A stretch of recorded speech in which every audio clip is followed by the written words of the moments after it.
And finally the moment has come to get ready to reenact the famous episode from Hammer and Bolter.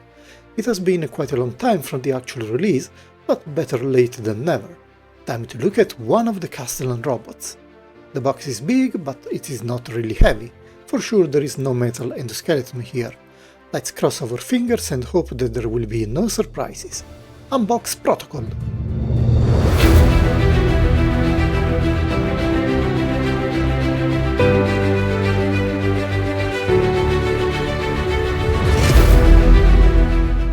Let's extract the big robot from his box.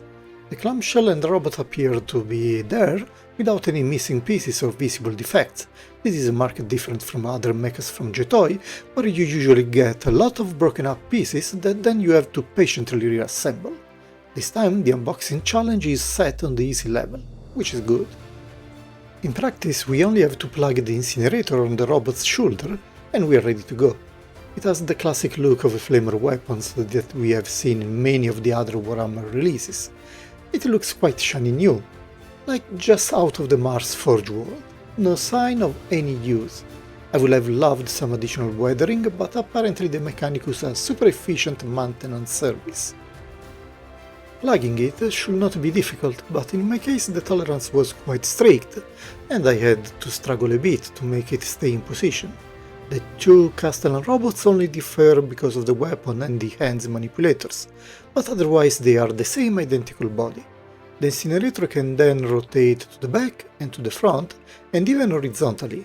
It could probably become loose if you like to play with it too much, but so far I never had any issues, just be careful. Anyway, once we have got the weapon installed, we can take a closer look at it.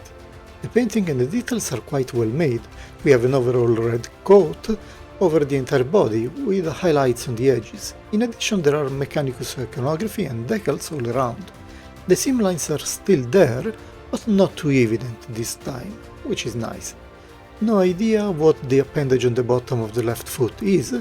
Anybody knows? Let me know in the comments. But overall the presence is there and it is quite good. There is also the possibility to detach the front plate and plug a different USB key to modify the running protocol for the robot, just like in the story. The cybernetic datasmith is usually in charge of changing the program by plugging a new USB key or replacing the current one. Despite the bulky presence, it is quite light. Clearly it is empty plastic shell, but well decorated. The articulations for the shoulders are amazing, similar to those used for the primarchs, allowing for some gritty poses without looking silly. The hand manipulators are a bit limited when stretching to the outside, but they are otherwise adequate for grabbing objects or other figures that are not too big. They have a grey metal paint with some dirty red stains, probably to simulate residues of overall red cover. The elbow articulation allows to get 90 degrees angles without issues, but not much beside that.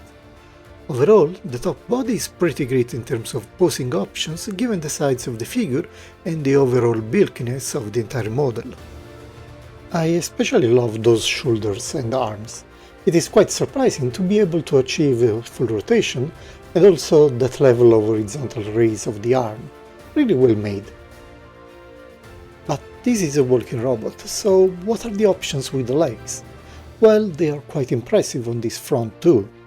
Legs can move front and backward without any issues, and the hip and knee joints allow for some awesome range of movements, thanks also to the absence of any armor plates in the way. And this is valid for both legs for sure, and you can even get some great kick poses. In reality the knee is a bit limited by the armor sculpt, so you can really flex the lower leg, but besides that there are no other problems. There is also a full torso rotation, which is quite impressive, reminding me a bit of the army of Hods from the Return of the Two Hods movie, and this is a nice time to remember. Anyway, with this kind of mobility we have a great variety of poses available. Let's adjust the Incinerator a bit. As I said, it is a bit stiff and it never fell, yet I find myself always unconsciously trying to push it a little bit every time I can. The chest plate has the tendency instead to detach quite easily, but this allows us to move to the next great feature I want to see. the ability to switch the USB key. If you have the cybernetic Adeptus Mechanicus, you can plug the USB key in the empty slot, but one of the other USB keys that you see here is also removable. If you enjoy playing with them, you will have a lot of fun. Besides that, there is not much else to add. It is a big boy, well painted and articulated with a lot of posing options and trinkets if you are a Mechanicus fan. The look of this Warhammer 40k mechas is quite different from the other mechas JOYTOY has produced in the past, like the Steelbones and the Ironbreakers. Those are high detailed sci-fi mechas, while the Warhammer style is more over-the-top steampunk-like design. This robot really resembles those old designs made of hard steel and rivets, so the design may or may not appeal generic mecha lovers, but if you have been collecting the Mechanicus figures from Warhammer, this is probably a must-have. And since I keep talking about the cybernetic Adeptus Mechanicus, it is time for the two guys to finally meet, and we also can finally appreciate the difference in size between the small Adeptus Mechanicus and this hulking steel monster. Both figures have a nice retro look with different styles that really complement each other in a good way. Okay, the Adeptus Mechanicus is not exactly like the animated series, but it is close enough and allow us to finally reenact the scene that I always want to have on my shelves, the change of the protocol to make our giant robot becoming an almost unstoppable walking machine. Don't they look amazing? The painting and details of the Mechanicus figures released by JOYTOY is among the best in my opinion. Those metal and cloth parts are a great combination and all the figures have quite a distinct look, and I really think to give these figures a nice diorama setting they deserve. We will see in the future. In the meantime, we can go and compare this monster with other similar monsters from the Warhammer settings. And the Sentinel Walker and his pilot have volunteered for the comparison, since the style and painting applications are pretty consistent among the two units.